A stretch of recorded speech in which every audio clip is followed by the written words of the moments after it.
Hồi nãy mới thử thôi.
Xin mời các cháu, mời các vị đạo hữu ngồi cho thoải mái, ngồi cho đẹp và thực tập 1 phút, 2 phút hơi thở với thầy.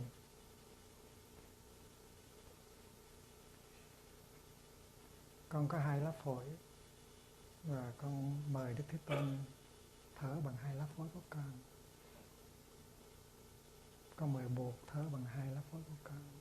Bụt đang thở vào, Bụt đang thở ra.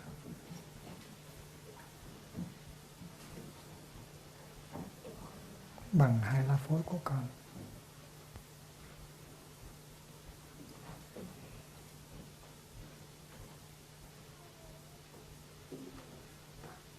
Đức Thế Tôn thở vào rất khỏe. Đức Thế Tôn thở ra rất nhẹ.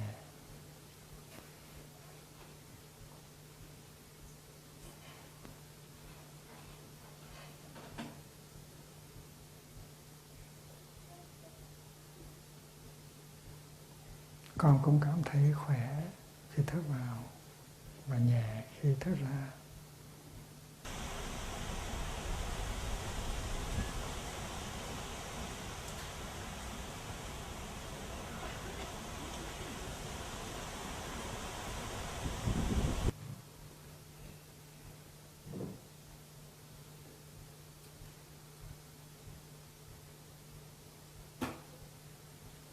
Con xin mời Đức Thế Tôn mỉm cười bằng 2 cái môi của con.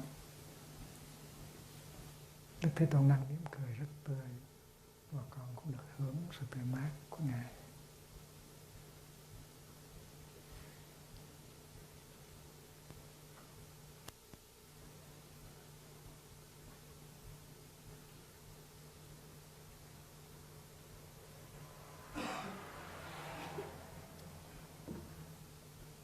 Đức Thế Tôn mỉm cười và tất cả những cơ bắp trên mặt Đức Thế Tôn rất thư giãn. Con cũng được mỉm cười với Đức Thế Tôn và cái mặt của con cũng thư giãn.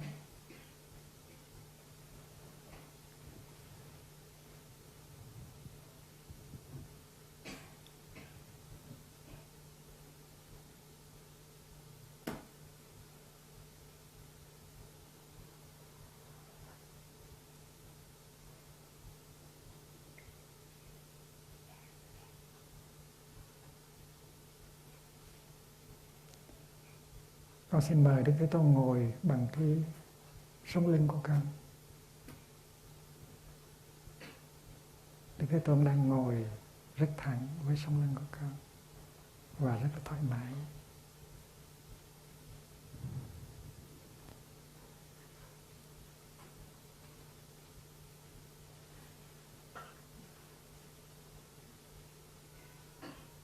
Đức Thế Tôn ngồi vững như một trái núi, như một cây bồ đề.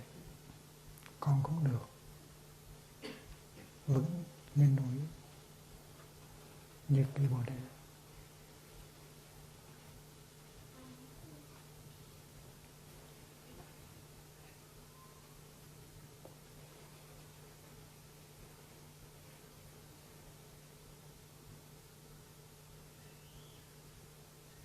Con xin mời Ba thở bằng 2 lá phổi của con. Con biết Ba đang có mặt trong từng tế bào cơ thể của con.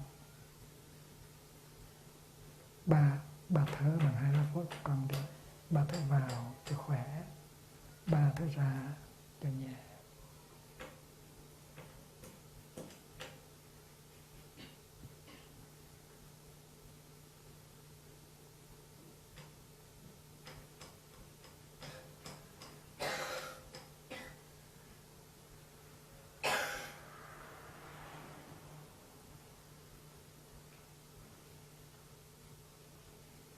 Thở vào, con thấy khỏe.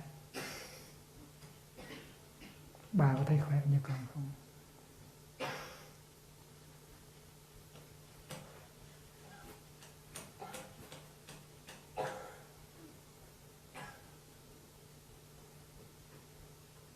Thở ra, con thấy nhẹ. Bà có thấy nhẹ như con không?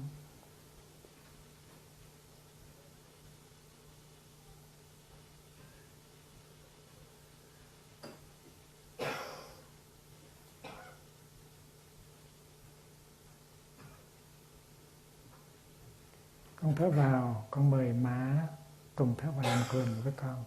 Má đang ở trong con. Má thở vào khỏe, má thở ra nhẹ. Con cũng thấy khỏe, con cũng thấy nhẹ.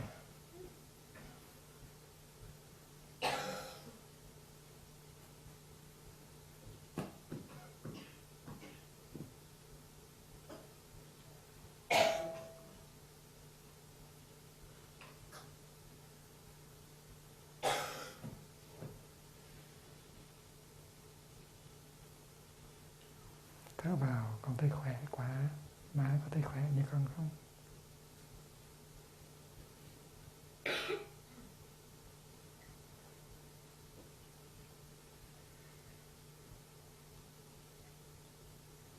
Thở ra, con thấy nhẹ quá.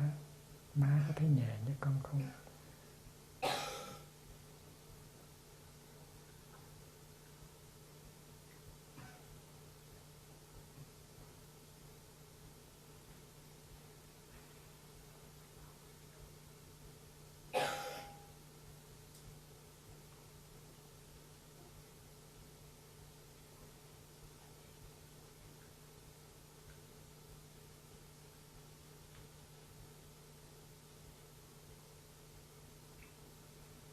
Con biết Đức Thế Tôn có trong con, má có trong con, ba có trong con. Con muốn sống cho nhẹ nhàng, buông thư, để cho Đức Thế Tôn ở trong con cũng được nhẹ nhàng, buông thư. Để cho ba má ở trong con cũng được nhẹ nhàng, buông thư.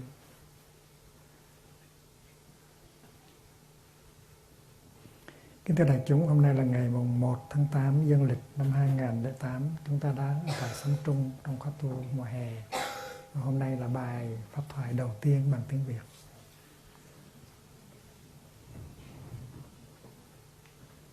Hạnh phúc là cái chuyện có thể có được trong đời sống hàng ngày. Trong khi ta tắm, ta mở gương sen để tắm, ta phải tắm như thế nào để trong khi tắm có hạnh phúc? Trong khi ta chải đầu, ta phải chải đầu như thế nào để có hạnh phúc trong khi chải đầu? Trong khi ta ăn sáng, ta phải có hạnh phúc trong khi ăn sáng. Trong khi ta đánh răng thì ta phải làm thế nào để cho 2-3 phút của thì giờ đánh răng ta cũng có hạnh phúc. Mà muốn được như vậy thì mình phải tập, và tới lần mai mình phải nắm cho vững cái phương pháp đó, để khi tắm mình có hạnh phúc, để khi thay áo có hạnh phúc, để khi có chải đầu cũng có hạnh phúc, để khi ăn sáng có hạnh phúc. Mà phải làm cho được. Thôi mới là đúng là đệ tử giỏi của Đức Thế Tôn. Ví dụ như ăn cơm. Ăn cơm là một cái thời gian rất là quý trong gia đình. Và trong khi ăn cơm, mình có cơ hội được ngồi với nhau, ba má, anh chị em. Và nếu mình là một gia đình văn minh đó, thì ít nhất mỗi ngày mình phải được ăn cơm chung một lần. Ở trong cái thế giới văn minh này, nhiều khi gia đình không có được ăn cơm chung. Đó là một cái sự mất mát rất lớn. Tại vì ba đi làm về giờ khác, má đi làm về giờ khác, con đi học về giờ khác, thành ra đói bụng mở tủ lạnh ăn rồi không có thời giờ ngồi chung với ăn. Đó là một cái đó rất là đáng tiếc.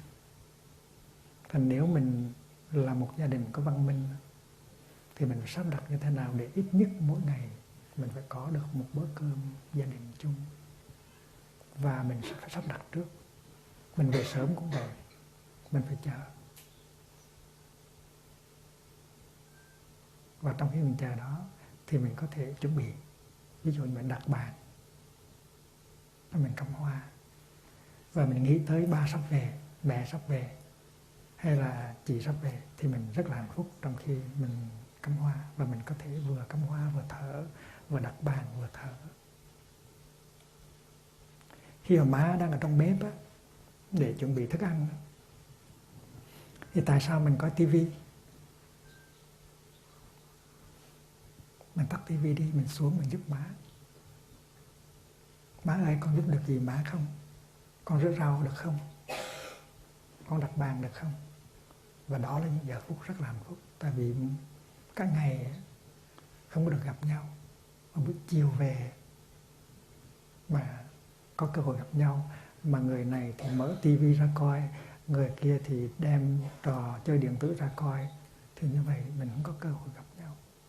Cho nên tốt hơn hết là đừng chơi những trò chơi điện tử, đừng có mở tivi ra, mấy ba con xuống bếp và giúp má, mà làm cho cái thời gian đó thành một thời gian hạnh phúc. Mình là một gia đình được sum họp, và mình đừng có đánh mất cái hạnh phúc của sự sum họp đó. Đừng có để cho người ta chia rẽ mình. Mà cái mà làm chia rẽ mình đó là trò chơi điện tử, là tivi, là tiểu thuyết.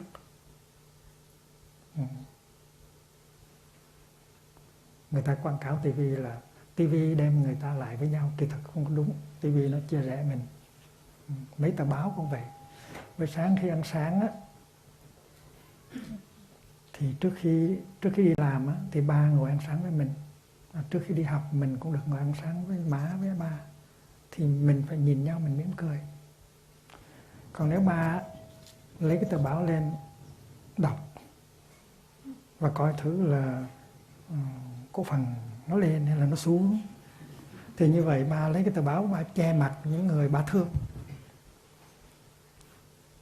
Cho nên không nên đọc báo trong cái ăn sáng. Trong cái ăn sáng phải để tờ báo xuống, phải nhìn con mà mỉm cười, phải nhìn mẹ mà mỉm cười, phải nhìn vợ mà mỉm cười. Tại vì sẽ có mặt của những người thương của mình là một cái hạnh phúc rất là lớn. Mai mốt á, một ngày nào đó thì người đó sẽ không còn ở đây nữa. Và ngày hôm nay mình được đoàn tụ như vậy, thì đó là một hạnh phúc rất lớn. Thành ra trước khi ăn sáng mình nhìn mỗi người 1 giây thôi, 2 giây thôi, và mình mỉm cười. Nó có nghĩa là chà, má còn có đó cho mình, ba còn có đó cho mình, con nó chưa đi lấy chồng, nó còn ở với mình. Đó là những cái nó tạo ra hạnh phúc. Đó là chánh niệm. Chánh niệm tức là nhận biết được rằng mình đang có may mắn. Và vì vậy cho nên thay vì cầm tờ báo lên đọc, thì ba đặt tờ báo xuống, ba nhìn mình, ba mỉm cười. Ba nhìn mẹ, ba mỉm cười. Và mẹ nhìn ba, mẹ mỉm cười. Mẹ nhìn mình, mẹ mỉm cười. Hạnh phúc là nó như vậy đó. Ở Việt Nam có cái câu là núi cao chi lắm núi ơi, che khuất mặt trời chẳng thấy người thương.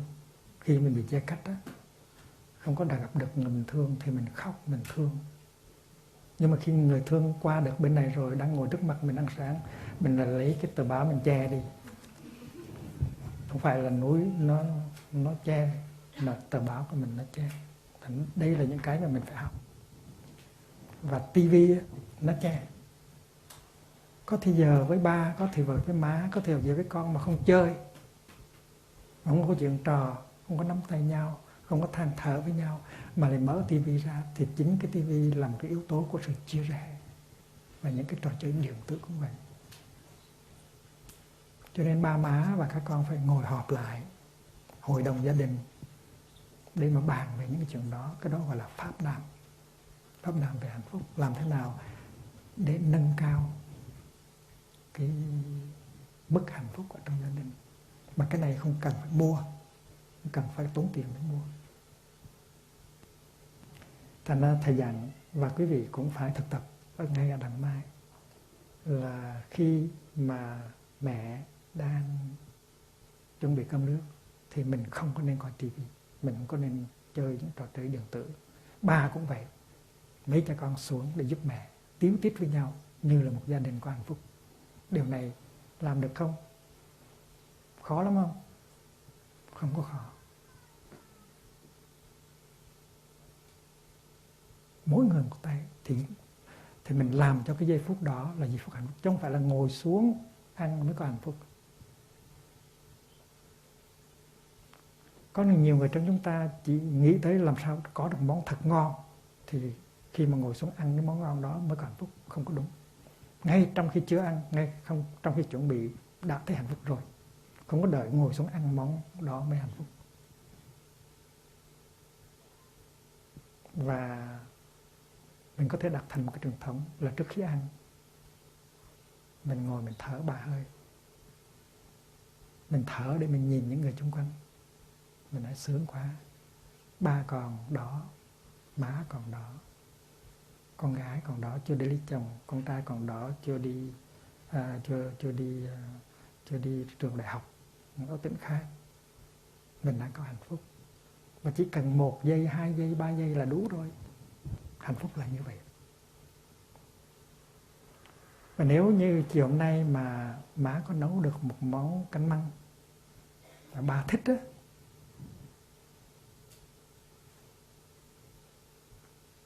thì ba phải ăn chậm chậm.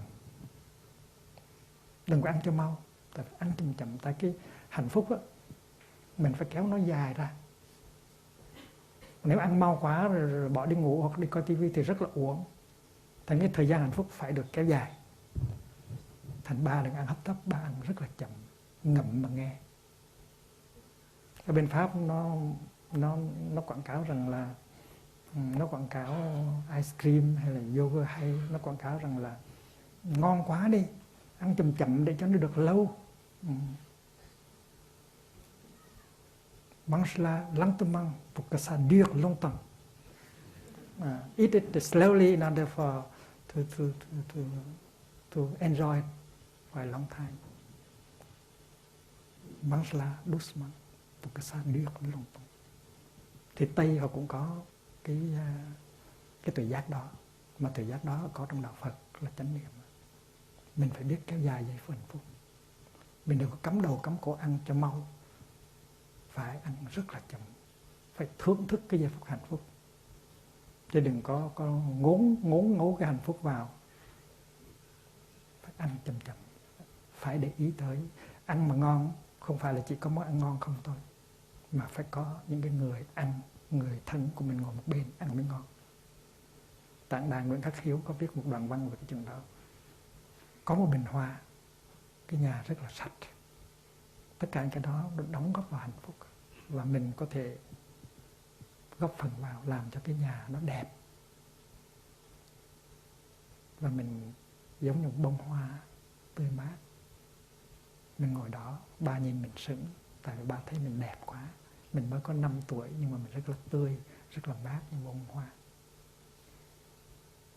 Và vì vậy cho nên trước khi ba về thì má phải sửa soạn chút cái đầu tóc. Tại vì mình là bông hoa, má là bông hoa của ba, mà má để xòe xòa quá thì không có được. Mình thương nhau là mình cho cái đẹp nhất của mình, cái hay nhất của mình cho ba. Và ba khi mà về tới cửa rồi, trước khi đi vô, khoan mở cửa đi vô liền, cái rầm, phải thở cho nó khỏe. Tại vì cái mặt của mình mà đi vô mà nó mệt, mỏi mà nó quáo thì cái đó không phải là món quà tặng cho gia đình. Cho nên thầy đề nghị là ba đi làm về á, vào tới cửa rồi, khoan mở cửa đi vô, đứng thở 3 hơi và mỉm cười để cho cái mặt mình nó tươi ra một chút, để cho mình presentable, presentable là hơn một chút. Đó là món quà cho mẹ và cho các con. Thì mình đi học về cũng vậy, mình làm sao mà mình mỉm cười, mình đi về như là một bông hoa để làm cho nó sáng cả cái nhà lên. Có phải vậy không? Làm được hay không? Được chứ.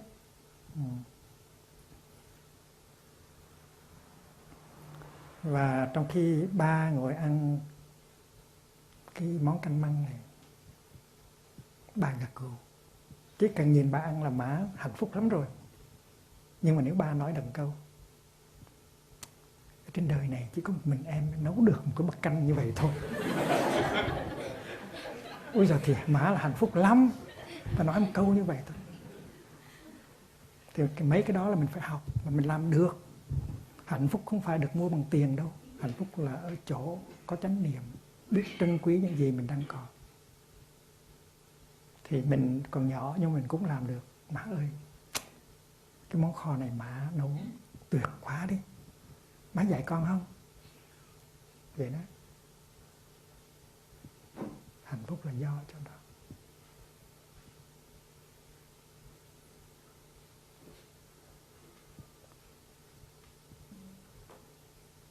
Thở cho khỏe rồi nghe tiếp.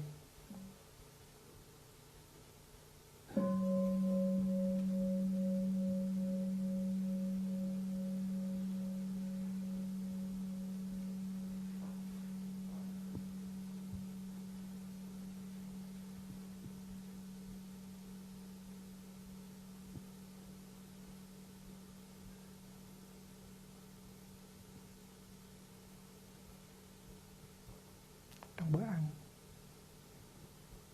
mình đừng có đem những cái câu chuyện ở ngoài, những chuyện xấu của người ta mà nói, nó làm hư bữa ăn. Lâu lâu mình có thể nói một câu được. Tại vì nói nhiều quá thì không có thời giờ để thưởng thức cái món ăn của má. Ví dụ như vừa ăn vừa coi tivi á, thì cái sự chú tâm của mình nó đặt vào tivi rồi, thành không có thấy được, không có cảm nhận được cái ngon của cái thức ăn. Vì vậy cho nên mỗi lần ăn một cái thôi, làm một cái thôi. Coi tivi thì coi tivi, mà ăn là ăn, đừng có làm 2 cái một lần.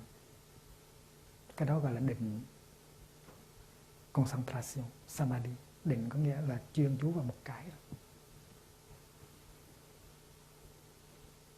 Ví dụ như mình uống một ly nước cam, thì mình phải có mặt hoàn toàn cho ly nước cam. Mình chú tâm vào ly nước cam, và trong khi uống nước cam mình uống từng ngụm một, và mình thưởng thức cái vị ngọt của nó. Mình thấy được cái cây cam nó đã phải tốn ra 6 tháng, 7 tháng để làm ra trái cam, rồi vắt nước ra, và mình đang, cái nước cam đó nó đang thấm dần trong miệng của mình và đi vào trong cơ thể để nuôi. Mà uống nước cam như vậy là uống có định. Mà uống có định thì nước cam ngon gấp 10 lần là uống trong khi lo nghĩ, sợ hãi, buồn phiền.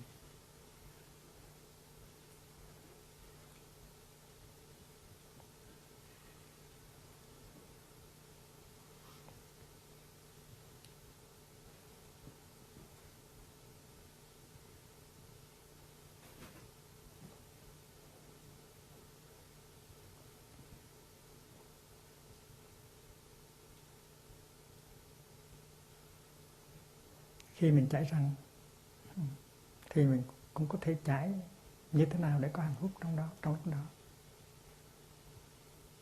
Có những lúc mà mình quên đem theo bàn chải đánh răng, mình thấy rất là khó chịu. Có những lúc mình không có kem đánh răng, cũng thấy rất là khó chịu. Bây giờ có đủ hết, có nước ấm này, nước lạnh này, bàn chải đánh răng này, có đủ hết, thì mình phải có hạnh phúc trong cái chải răng.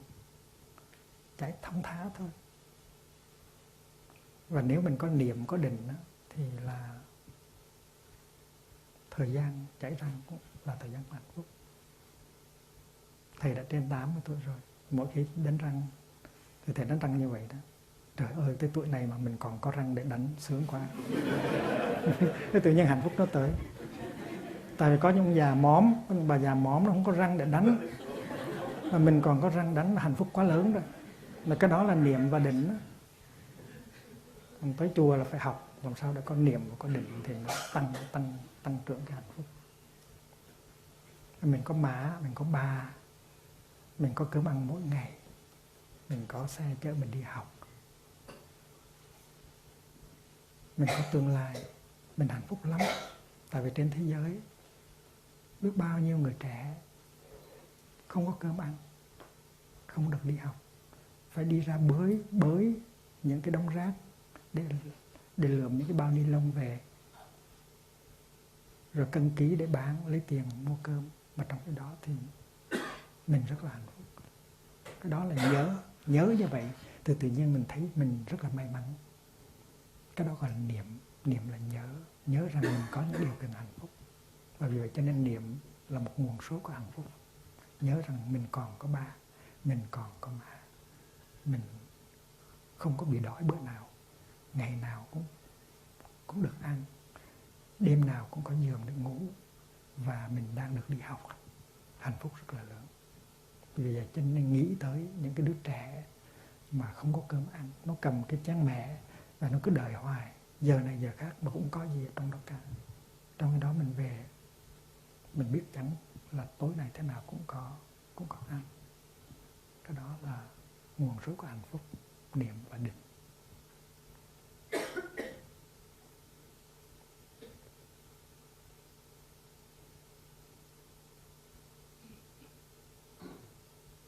Và có nhiều cách làm hạnh phúc. Dù mình là còn trẻ, còn nhỏ, nhưng mà mình có thể đem hạnh phúc rất lớn cho gia đình. Mình là một em bé trai, em bé gái, mình có cái sự tươi mát của mình. Và vì vậy cho nên cái sự ngây thơ, hồn nhiên tươi mát của mình, nó làm cho mình trở thành một bông hoa trong gia đình. Và mình phải lợi dụng cái đó. Những khi mà mình mệt, mình bực tức,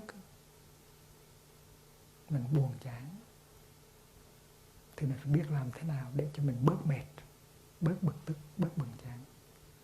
Tại vì người kia thấy mình mệt, bực tức, buồn chán thì người kia không có hạnh phúc. Vì vậy cho nên ba cũng vậy. Ba có thể có chuyện khó khăn ở trong sự làm. Ba bực tức, ba giận, ba buồn. Mà nếu ba đem cái đó về nhà thì tội nghiệp cho má và cho mình, cho các con. Cho nên ba vừa lái xe, ba vừa thở, ba tháo gỡ được cái đó, ba biết mỉm cười, ba biết thở, và ba chuyển hóa được cái giận đó. Làm thế nào để khi mình về tới nhà thì mình phải tươi mới được. Chúng ta tội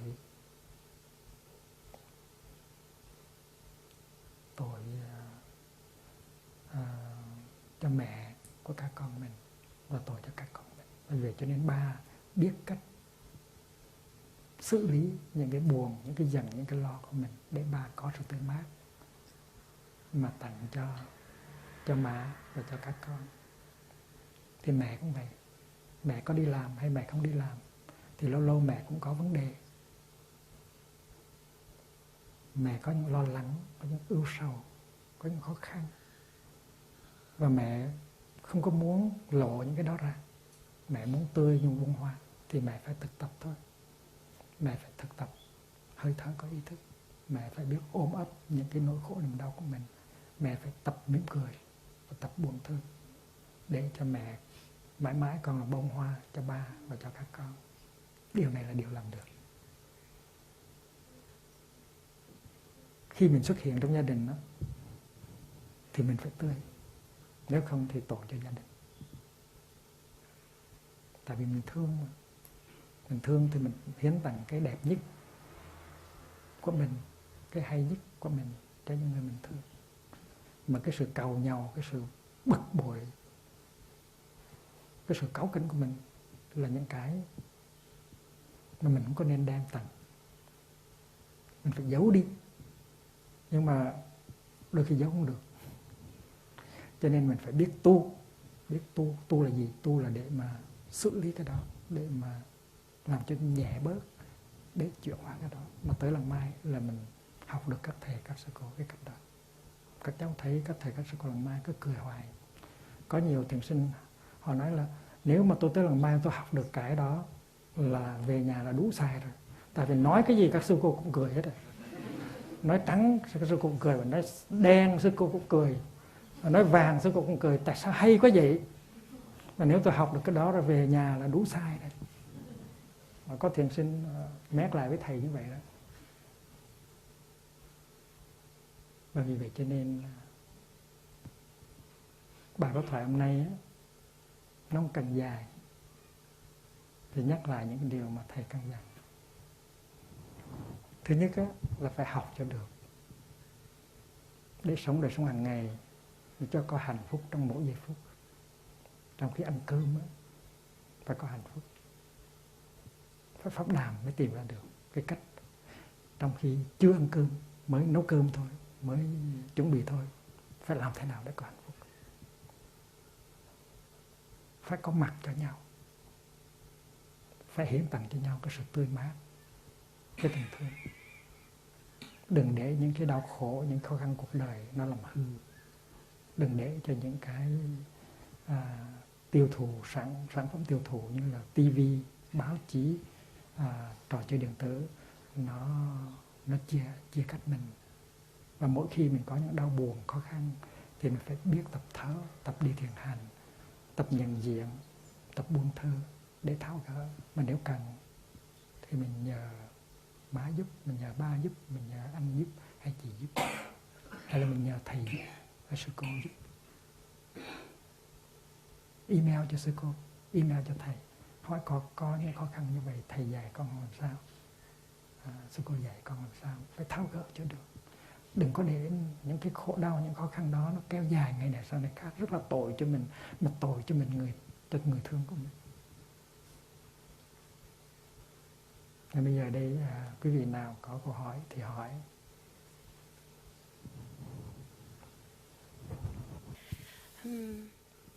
Câu hỏi của con là nếu con có bạn hay là mẹ hay gia đình chia sẻ với con á, mà nếu chia sẻ mà tiếng Việt con quên đấy. If my family or friends share with me and the energy is very sad or upsetting, how do I transform that energy so that I'm not affected by it? Đây là những cái câu hỏi là khi bà mã các thành phần trong gia đình nói chuyện với mình, nhưng mà nói bằng cái ngôn ngữ cũng như là cái thái độ không có dễ thương, thì làm sao mà mình có thể chuyển hóa được, mình có thể vượt thắng được những cái khó chịu đó, những cái cảm giác khó chịu đó. Hình như là lúc mà cha mẹ mình chia sẻ chuyện nhiều cầu quá. Vậy hả?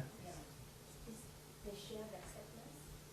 Sadness or struggle, sometimes con nghe được thì con láng con nghe, nhưng mà lỡ lát nữa con buồn theo hay là con không biết làm sao để. Được rồi.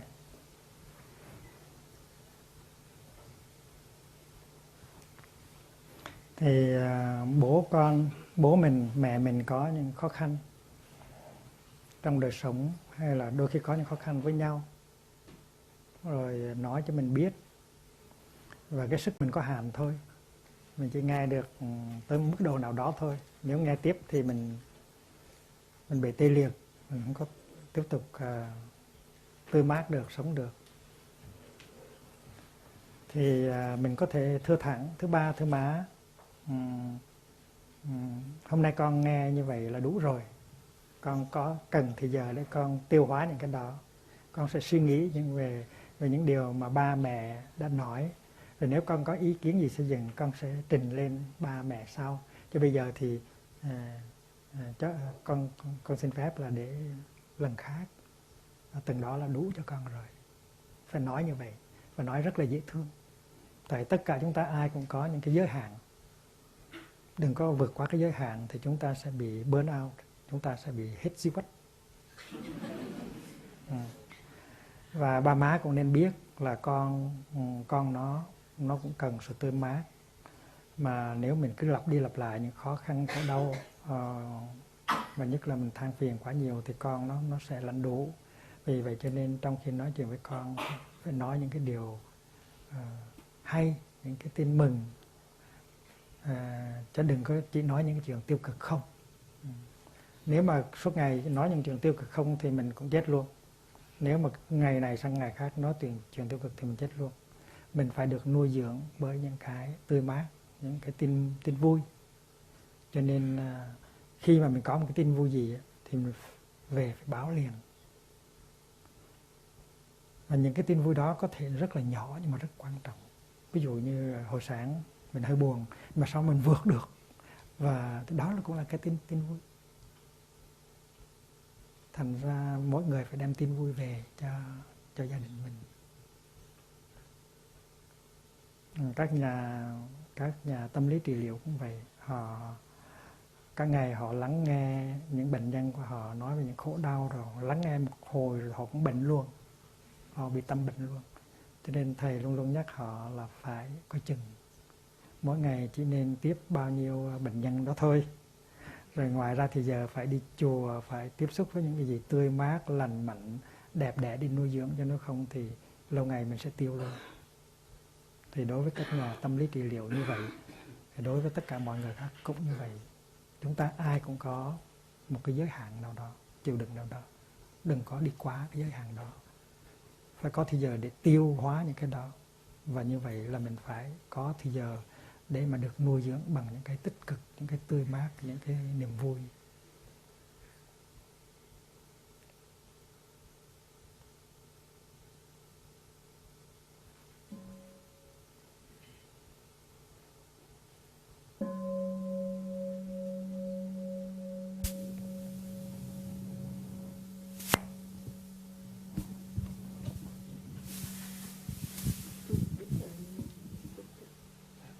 Ở đây có một vị.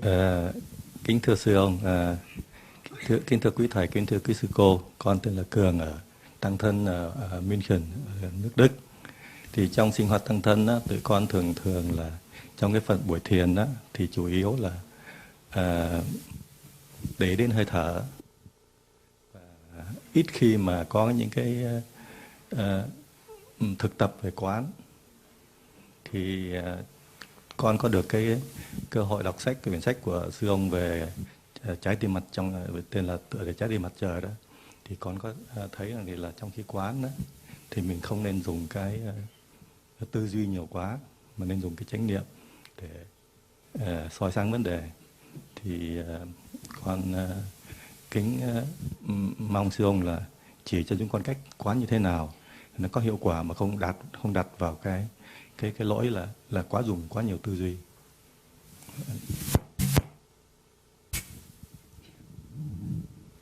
Tư duy có nhiều khi nó cũng có ích lợi, nhưng mà thường người ta bị chìm đắm, cái là bị kéo theo cái dòng tư duy,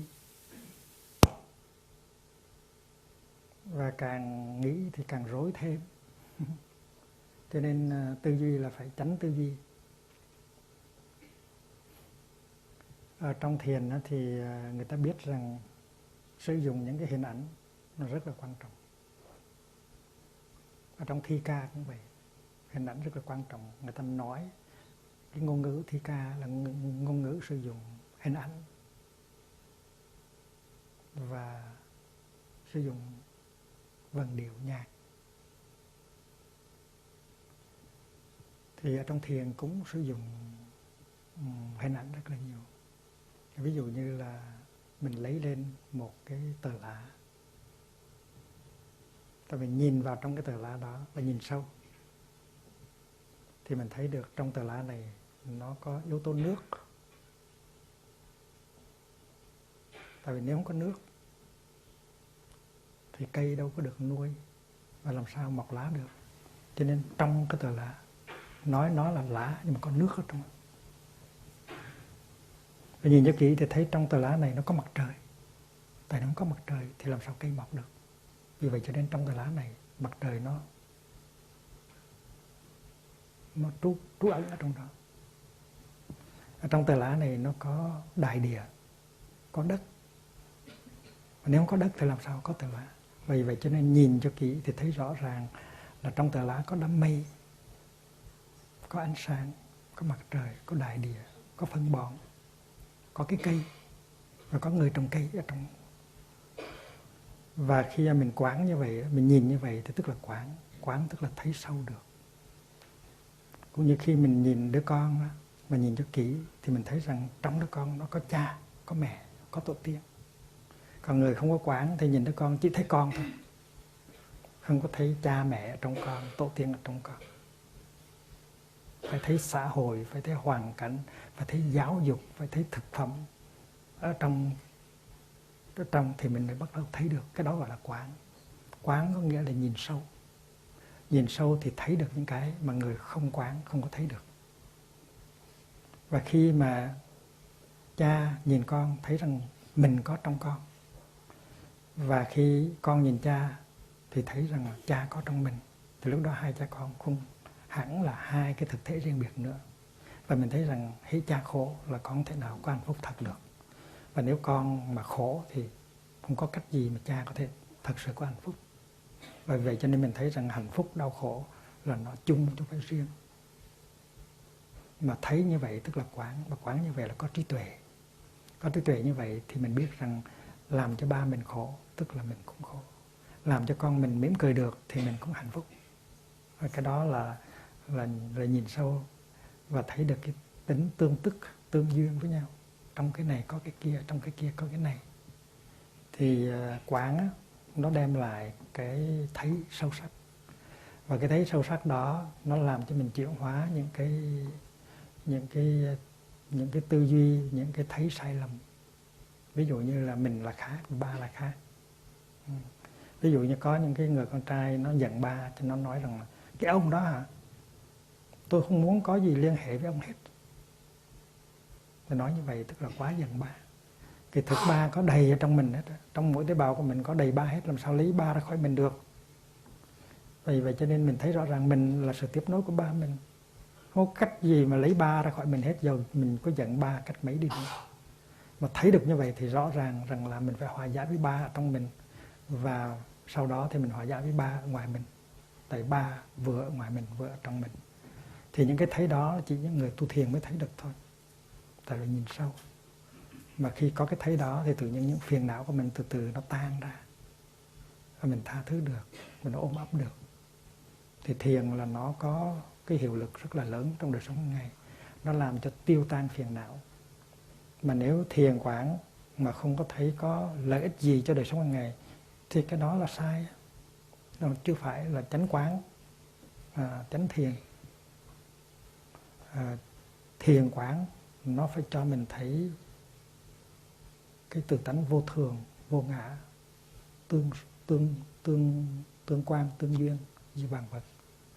Và khi mà thấy được cái đó, tự nhiên phiền não nó bắt đầu tan biến.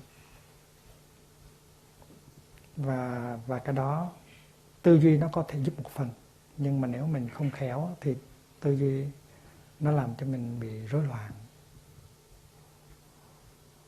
Và vì vậy cho nên chánh tư duy rất quan trọng. Chánh tư duy tức là tư duy theo cái đường hướng của vô thường, vô ngã, khổ, không, tương tức, duyên sinh.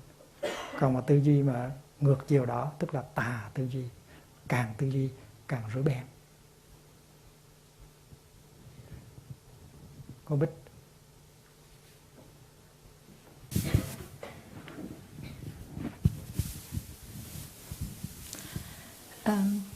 Thầy kính thương của chúng con, chắc đây là cũng là mọi người ai cũng muốn nói câu đó phải không? Thầy có thể chia sẻ với chúng con về chuyến đi Việt Nam vừa rồi được không? Dài, còn dài lắm.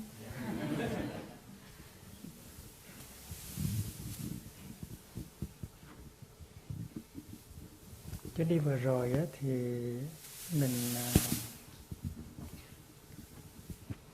mình cống hiến cho đất nước cũng khá. Mình giúp cho cái Đại lễ Phật Đản Liên Hợp Quốc thành công. Mình đã tổ chức một khóa tu cho người trẻ ở Hà Nội, một khóa tu cho người trẻ tu viện Bát Nhã, mình đã gặp các văn nghệ sĩ tân nhạc cải lương ở Sài Gòn. Mình đã truyền giới cho một số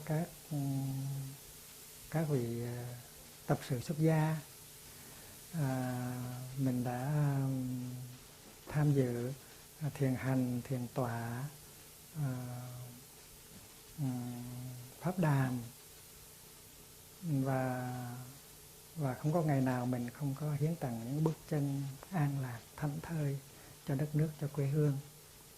Tuy là chuyến về nó có những khó khăn, nhưng mà những cái hoa trái của sự thực tập nó cũng khá nhiều, những cái đóng góp cho quê hương cũng khá nhiều. Và nếu muốn biết thêm thì có thể lên mạng. Có nhiều cái mạng như là mạng Phật tử Việt Nam, mạng Làng Mai, mạng Phù Sa, có nhiều mạng kể về những cái gì xảy ra trong cái thời gian đó.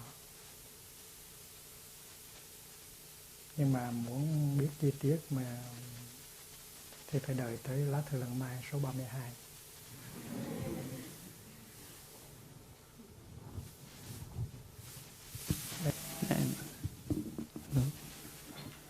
Kính bạch sư ông, kính thưa đại chúng. Con đến từ Hà Nội, sinh viên du học ở tại Đức ạ. Con xin hỏi một vấn đề cụ thể mà con gặp phải khi làm việc ở Hà Nội.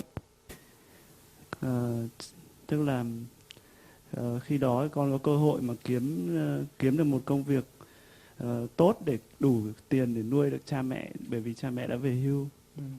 Nhưng để làm được việc đó thì con không đủ trình độ để vượt qua một đối thủ, nhưng con có thể vượt qua bằng cách đút lót tiền. Trong trường hợp như thế thì con đã không biết làm thế nào cả. Vậy xin sư ông chia sẻ cái cách thức trong trường hợp này.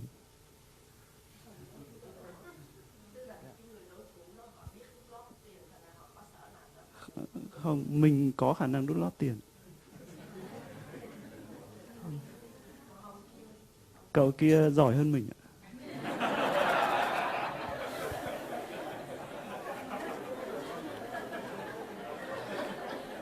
Giỏi hơn là giỏi hơn về cái gì? Cậu tức là để mà giành được cái công việc đó, bởi vì công việc đó rất là quan trọng, đủ số tiền để mình có thể nuôi sống gia đình mình.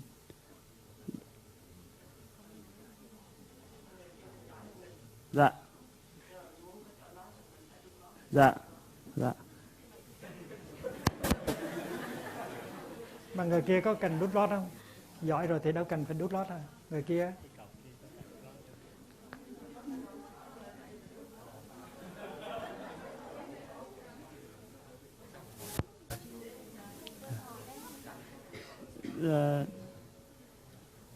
nghe thở đi. Nghe tiếng chuông thở cho nó khỏe trước.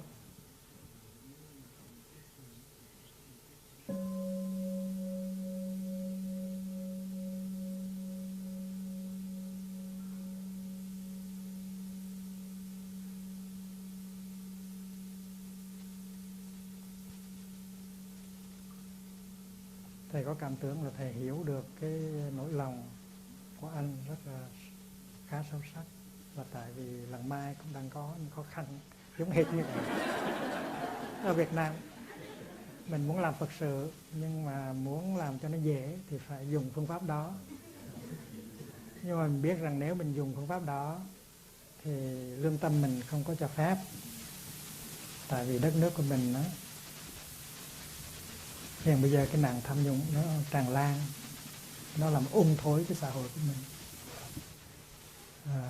Chính quyền cũng biết điều đó, và những cái nước bạn cũng muốn giúp mình để bài trừ tham nhũng.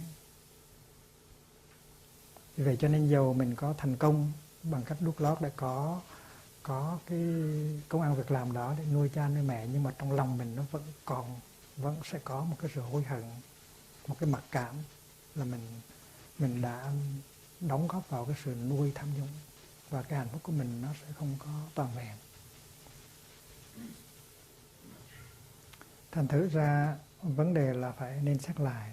Có thể là có những cái chỗ làm khác, và nếu mình chấp nhận một chỗ khác, có thể là cái lương nó sẽ ít hơn và bố mẹ sẽ không được thừa hưởng bằng nhiều bằng khi mình có cái chỗ này.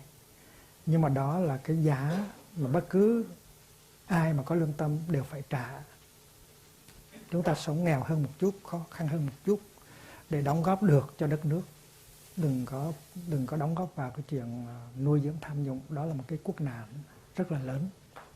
Thì đó là lời thầy khuyên, và thầy cũng đang làm như vậy. Và thầy làm như vậy thì trò cũng ráng làm theo thầy. Thì hai thầy trò mình đã đồng chí với nhau, đồng tâm đồng chí với nhau, thì mình sẽ có hạnh phúc hơn. Hạnh phúc tức tinh thần.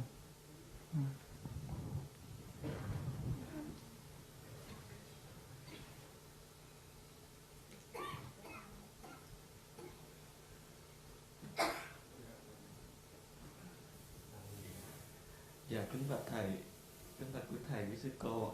Dạ con tên là So, con là quê ở Long An, con là du học sinh ở Hà Lan. Thì dạ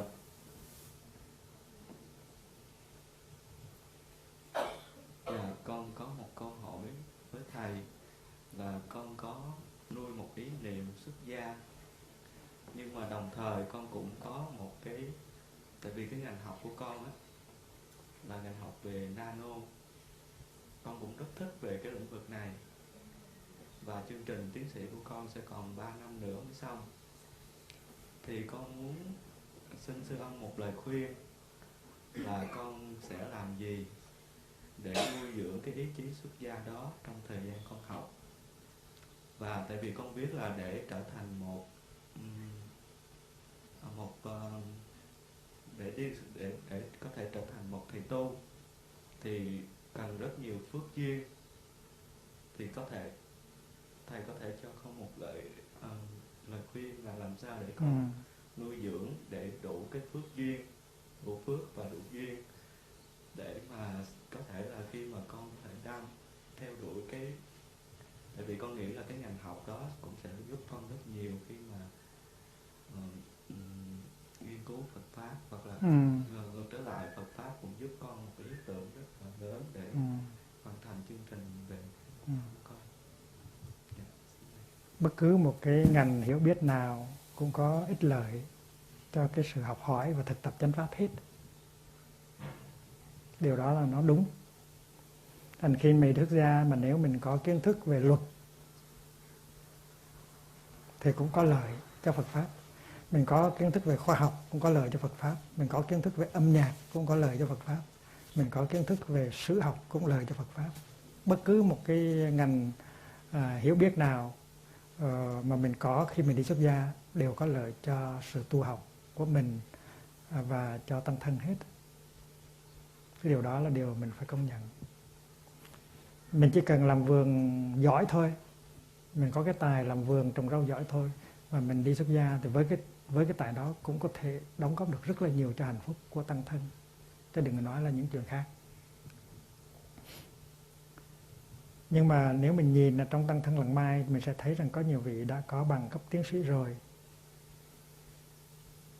tiến sĩ y khoa hay là tiến sĩ khoa học, nhưng mà họ đã không có tiếp tục đi cái ngành đó để phục vụ, mà họ đã xuất gia. Tại vì họ thấy rằng xuất gia họ có hạnh phúc hơn đi làm bác sĩ hay là đi làm giáo sư ở ngoài. Tại vì trong con người của mình nó có những phiền não mà mình chưa có chuyển hóa được. Và nếu mà mình đi theo một cái ngành đó để mà phục vụ thì tuy mình cũng có thể giúp được cho một số người, nhưng mà cái phiền não của mình không có đủ thì giờ để phương tiện để mình chuyển hóa. Và mình đi sâu vào cái sự học và tu đạo Phật đó, nó không có được như ý của mình muốn. Cho nên ví dụ như thầy Pháp Ấn, thầy là đầu tiến sĩ khoa học rồi, một cái trường rất là nổi tiếng là trường MIT đó, Massachusetts Institute of Technology đó.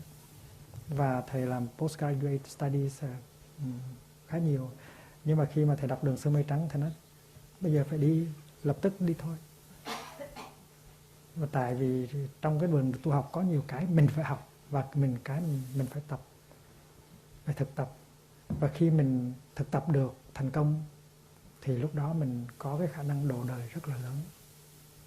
Như sư cô Đặng Nghiêm đó, tốt nghiệp bác sĩ y khoa ở Mỹ đó, cũng vậy. Thành ra cái ngành Phật học đó, nó là một cái ngành không phải nó cung cấp cho mình kiến thức về triết học, về Phật học không. Nó cho mình những cái dụng cụ, những cái công cụ để mình có thể chuyển hóa được những cái khó khăn ở trong thân tâm của mình. Và những khó khăn mà cha mẹ chuyển hóa không được đã truyền lại cho mình. Và trong khi mình sống với tăng thân á, mình tiếp tục học hỏi Phật Pháp, và mình đem những cái Phật Pháp đó ra để mà chuyển hóa những cái khó khăn, những khổ đau, những bế tắc của mình.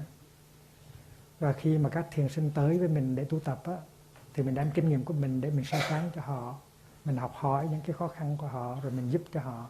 Thì trong cái quá trình đào tạo đó thì mình đạt được những tiến bộ rất là mau.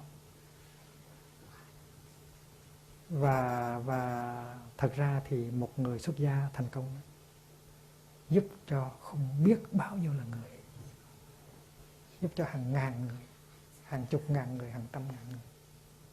Còn nếu mình tốt nghiệp cái ngành chuyên môn của mình đó, thì tuy là mỗi ngày mình cũng có thể giúp được cho người, nhưng mà mình không có đi xa được. Và nếu không khéo, một ngày mai mình sẽ bị burn out, mình sẽ bị hết sức. Cho nên nếu không có ý niệm xuất gia thì thôi. Nếu mà có ý niệm xuất gia không phải là để trốn tránh những khó khăn, khổ đau, mà xuất gia với một cái chí hướng rất lớn như Siddhartha, thì thầy nghĩ là được sớm ngày nào thì hay ngày đó. Và cái ngành mà hay nhất, cái ngành mà cần thiết nhất là Phật học ứng dụng, Applied Buddhism, chứ không là Phật học lý thuyết. Mà ở làng Mai là người ta không có học Phật học lý thuyết, người ta học Phật học ứng dụng rất là thực tế, và phải bắt đầu liền lập tức. Mình không có nhiều thời giờ để mà học những cái khác đâu. Ở làng Mai á, thì trong khi mình học Phật Pháp á, mình cũng có thể đào tạo thêm cho mình những kiến thức về xã hội học, tâm lý học, khoa học, những cái mà thật sự cần thiết để cho mình có khả năng giảng diễn và thực tập Phật Pháp. Ví dụ như là về thần kinh não bộ mình cũng phải biết sơ sơ, về sinh học mình cũng phải biết.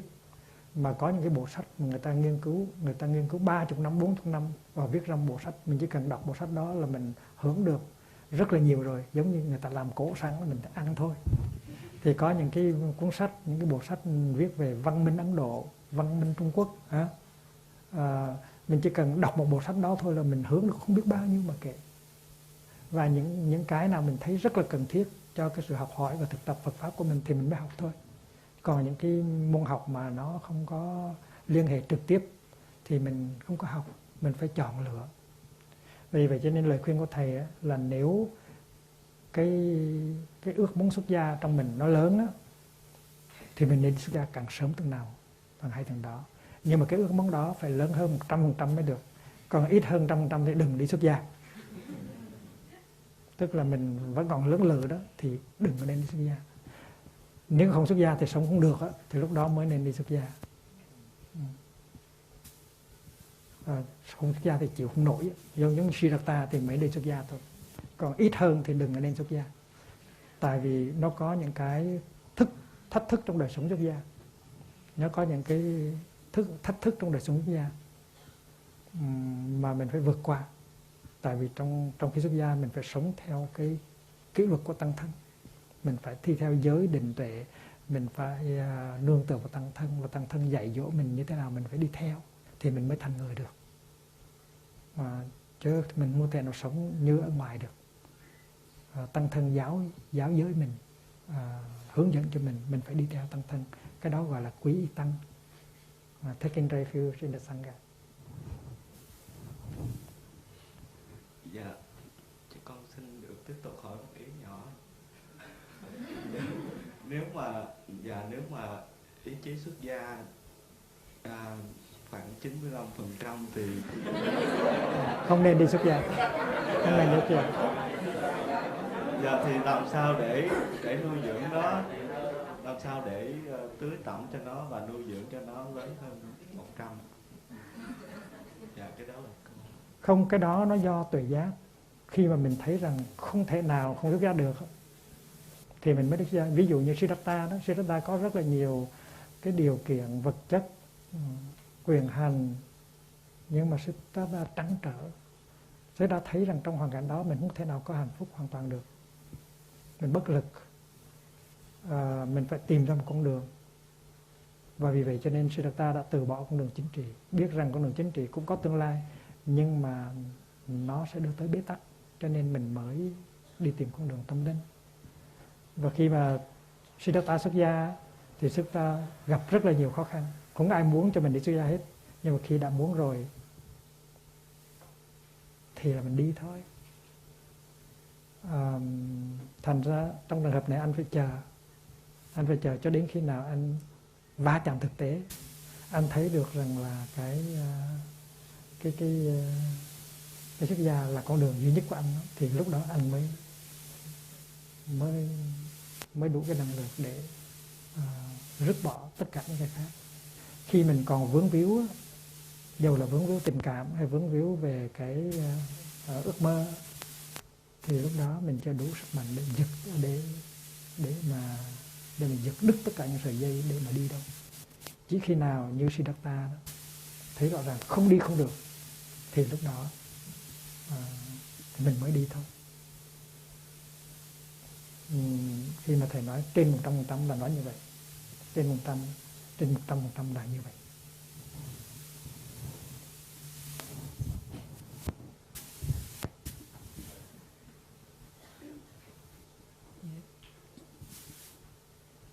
Dạ, kính thưa thầy, kính thưa quý sư cô, kính thưa quý thầy, kính thưa đại chúng, con có tin vui. Bảo đi. Năm ngoái con qua làng học được một đi cho con, thì cái chuyện là con về con cũng thực tập như vậy, là con đi tới con đi làm ở nhà trẻ, mà tới nơi á, đi đạp xe đạp hết nửa tiếng, tới nơi chơi với mấy em mới được có 15 phút á, thì cô giáo nói là tụi tôi đã hồi rồi, tụi tôi đâu có mời bạn tới đâu, mà bây giờ bạn tới tụi tôi có người rồi. Cái con thấy xìu quá, cái con mới nói thôi vậy thôi tụi con đi về. Nhưng mà đạp nửa tiếng đồng hồ trong trời mưa thì con hết xí quách rồi, thì con mới hồi đi thì con có niệm Nam Mô Bồ Tát Quan Thế Âm, mà bây giờ nghe cái tin thấy mình thừa, thì con đi trên đường đạp về thì con nói mới đầu con đạp sẽ nặng quá, cái con nói thôi dạ thôi buộc đạp giùm con. Cái con về tới nhà mới có 9 giờ sáng à. Thành ra con mới nói ủa sao còn thì giờ nhiều quá, có 2 cái thơ ở bên Việt Nam xin công tác xin từ thiện đó mà con chưa có dịch. Cái tự nhiên cái con nói thôi đúng rồi, lúc mà đi về thì con không thấy mệt nữa, thành ra con đầu óc sáng suốt, con dịch được 2 lá thơ. Cái con mới nói thôi đúng rồi, vậy là công chuyện của mình bữa nay là làm dịch thuật chứ không phải là đi giữ trẻ. Thành ra con thấy vui lắm, con dịch 2 lá thư xong rồi thì con về con vui quá, con mới kể cho chồng con nghe. Con nói bữa nay tôi nhờ Bụt đạp cho tôi, thành ra người ta từ chối tôi mà tôi về tôi còn thấy khỏe nữa. Cái anh nói vậy chứ làm sao bạn biết được là Bụt đạp cho bạn, tại rồi nếu mà bạn làm biếng, bạn không nấu ăn á, rồi bạn nói là Bụt nấu cho con á, thì làm sao? Thì con cũng hơi ngại, con nói chắc cũng có, là tại bữa trước con cũng nằm đắp mền mà con nói thôi đi ăn patat đi, tại vì bữa nay con mệt. Thì anh có nói với con là anh nói nếu mà bạn mà vậy bạn giải đãi đó thì tôi mét thầy.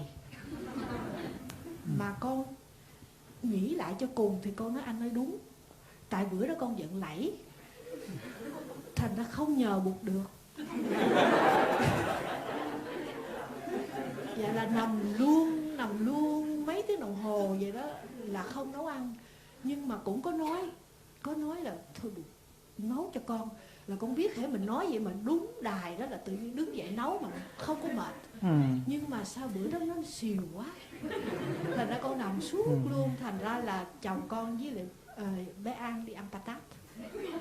Còn con thì rồi xong họ ăn patat xong rồi đó thì con lại thấy khỏe trong người, con lại đi nấu ăn. Con ăn có mình. Thì đó là tin vui của con. Hay lắm. Dạ. Lần sau á, mà khi mà lấy á, dần á, thì nói bớt buộc lấy giùm con. Buộc dần, tại buộc người lấy và dần rất là hay. Ngài chỉ lấy một cái phút thôi, chỉ dần 1 phút rồi Ngài đứng dậy, Ngài làm cơm liền. Tại vì mình chưa biết lấy, chưa biết dần. Ở Việt Nam gọi là buồn 5 phút á. 5 phút cũng hơi nhiều. 1 phút thôi.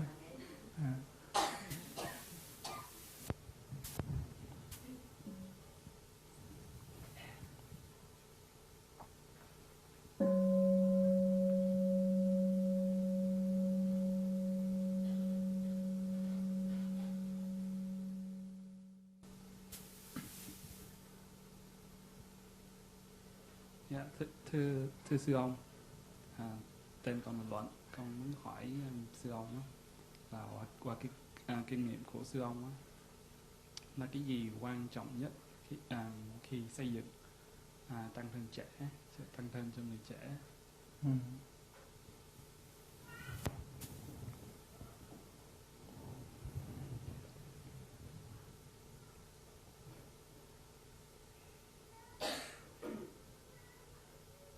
Khó quá. Bây giờ bé Vi phải giúp thầy trả lời câu này. Bé Vi này được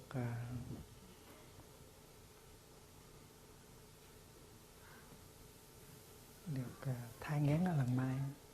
Bà má bé Vi ngày xưa thường trú Lần Mai, và bé Vi được thai nghén ở sông Hà. Sao? Con có nghe chưa? Con trả lời đi. Khi mình muốn xây dựng một tăng thân trẻ thì cái điều kiện nào quan trọng nhất để cho mình có thể thành công?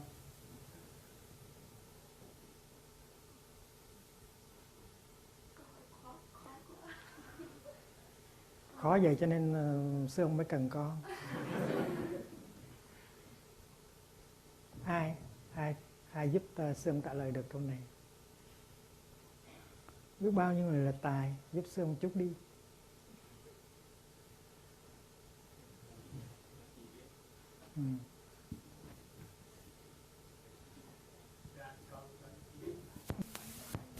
Dạ, theo con nghĩ một trong những cái điều kiện chánh để thành lập một tăng thân trẻ là mình làm sao tạo cho mấy em nhỏ được một cái niềm tin. Tôi thấy cái đó rất là quan trọng. Con xin hết. Mấy người trẻ đấy, nói đi.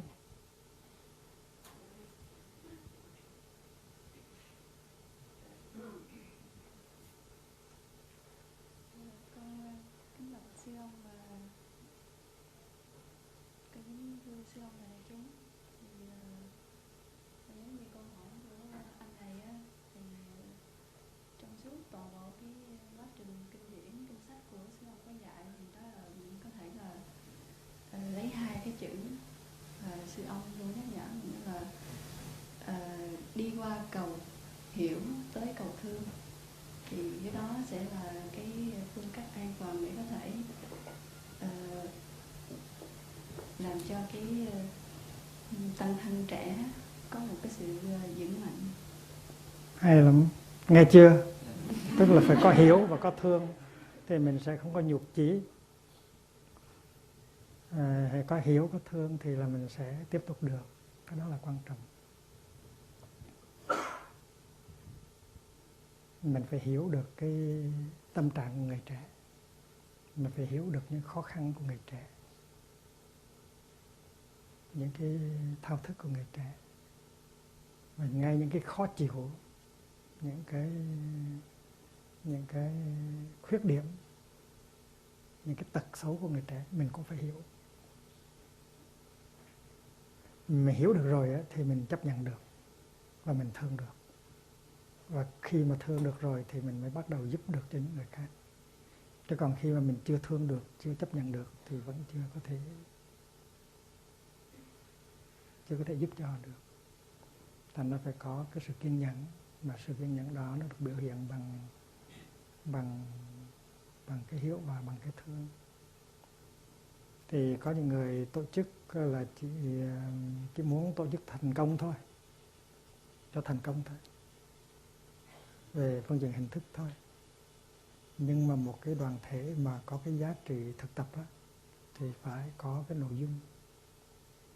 Và một cái tăng thân trẻ mà nếu chỉ có cái hình thức sinh hoạt thôi, mà không có cái nội dung sinh hoạt, thì mình đâu cần phải tổ chức làm gì.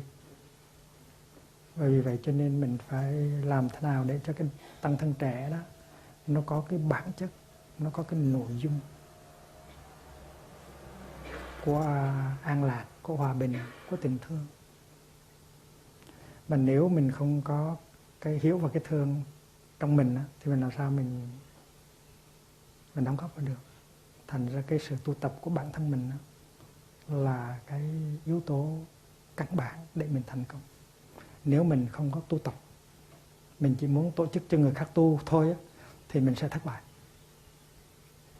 Câu này rất là quan trọng. Mình làm chùa cho người khác tu, còn mình không tu. Mình chỉ thích là có cái chùa lớn để mình nói: ô, tôi đã làm ra được cái chùa bự như vậy đó, đẹp như vậy đó, khen tôi đi. Có những vị trụ trì họ làm như vậy, không có tu. Nhưng mà kỳ thực là cái vấn đề là vấn đề tu. Thành ra nếu mình là một người có tu tập, có hiểu, có thương, thì trong khi mà tổ chức cái đoàn thể tu học đó, thì mình làm cho cái hiếu và cái thương của mình nó đi vô trong đoàn thể. Mình xây dựng một đoàn thể tu học, chứ không phải là xây dựng một đoàn thể đời. Và vì vậy cho nên cái yếu tố có tu là yếu tố căn bản. Mà nói như là cô bạn của mình á, thì tu nó gồm có hai cái thôi. Tức là phải học hiểu và phải học thương. Và thương ở đây nó có nghĩa là chấp nhận những cái tốt của người ta, nhưng mà phải chấp nhận những cái xấu của người ta và những cái hư của người ta. Chấp nhận xong rồi là tại mình hiểu tại sao người kia như vậy. Đôi khi trong thời thơ ấu, trong cái xã hội nó có những ảnh hưởng xấu. Vì vậy cho nên người đó bây giờ nó như vậy, mình đừng có trách móc, mình chấp nhận trước, rồi từ từ mình giúp người đó thay đổi. Thì cái đó gọi là thương thiệt á. Cho nên khi mà người kia dễ thương rồi mà mình thương thì đâu có gì hay đâu. Cái người kia dễ thương rồi mà mình thương nó là chuyện đâu cần tu. Cái người kia không dễ thương mà mình thương được, cái đó mới là hay. Vì vậy cho nên cái hiểu nó đi từ trước cái thương. Hễ có hiểu là có thương.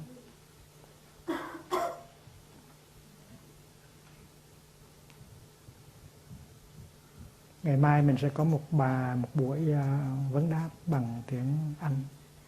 Thì chúng ta sẽ tiếp tục hỏi.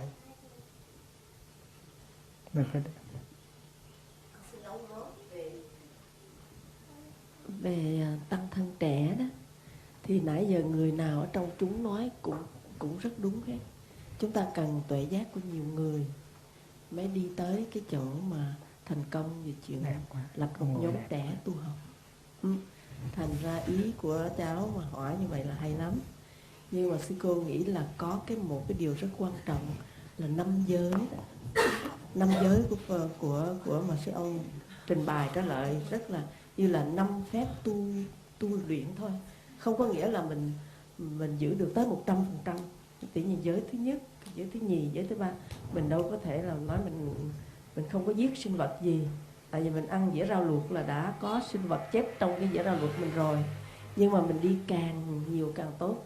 Thì mấy anh chị lớn, mấy anh chị khởi xướng trong đoàn tăng thân trẻ đó, mà sống 5 giới một cách rất là sâu mà rất là khiêm nhường, thì cái hình ảnh mấy anh chị đó nó là như những cái bó đuốc để mấy em nó theo. Nó thể mỗi lần nghĩ tới anh này, trời, anh này sao mà dễ thương quá.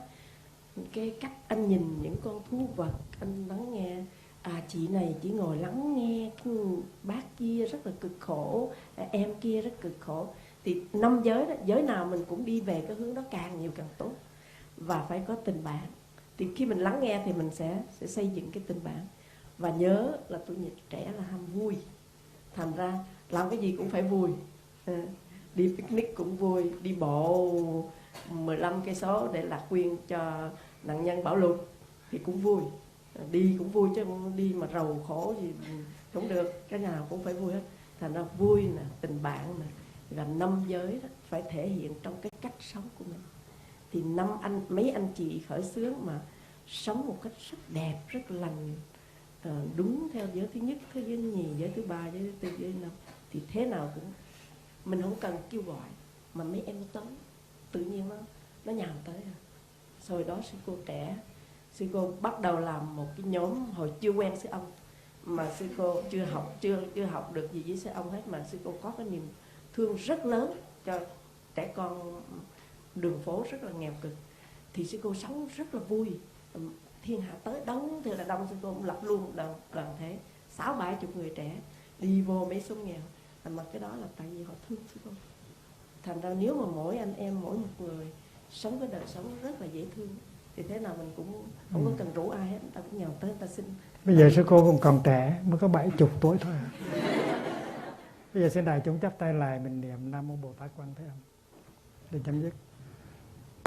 Nam Mô Bồ Tát Quan Thế Âm.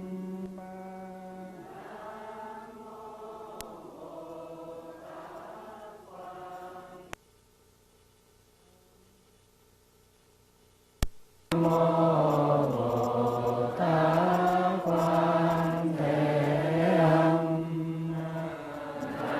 Nam Mô Bồ Tát Quan Thế Âm. Nam Mô Bồ Tát Quan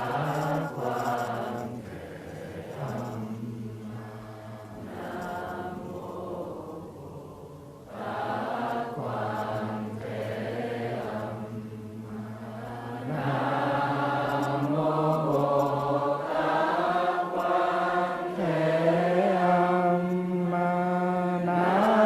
Mô Bồ Tát Quan Thế Âm. Nam Mô Bồ Tát Quan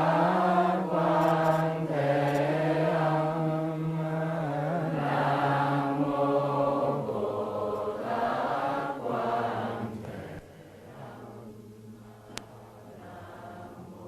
Mô Bồ Tát Quan Thế Âm. Nam Mô Bồ Tát Quan Thế Nam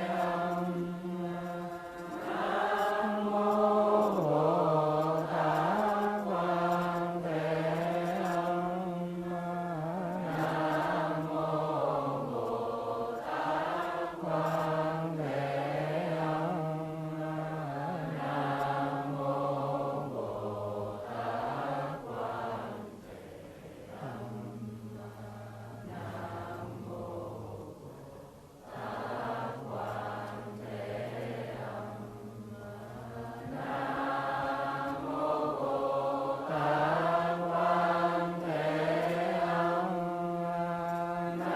Nam Mô Bồ Tát Quan Thế Âm. Nam Mô Bồ Tát Quan Thế